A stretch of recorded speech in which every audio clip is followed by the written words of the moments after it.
शिक्षण महर्षी, माजी राज्यपाल आणि पद्मश्री पुरस्कारानं सन्मानित डॉक्टर डी.वाय. पाटील यांचं कोल्हापुरात त्यांच्या निवासस्थानी वयाच्या 90व्या वर्षी निधन झालं. त्यांच्या निधनानं शिक्षण, सामाजिक आणि राजकीय क्षेत्रावर शोककळा पसरली असून राज्यभरातून हळहळ व्यक्त होतीये.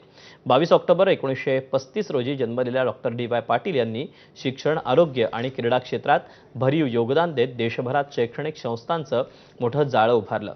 काँग्रेसमधून त्यांनी राजकीय कारकिर्दीची सुरुवात केली होती. त्यानंतर सक्रिय राजकारणापासून दूर होत त्यांनी संपूर्ण लक्ष शिक्षण क्षेत्राच्या उभारणीकडे केंद्रित केलं. उद्या संध्याकाळी 5 वाजता शासकीय इतमामात त्यांच्या पार्थिवावर अंत्यसंस्कार करण्यात येणार आहेत.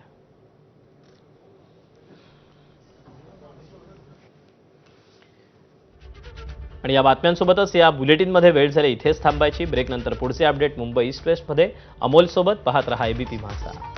पावसाळ्यात भजी खाण्याची इच्छा झाल्यास ते किंग सोयाबीन ऑइल वापरून बनवा, कारण या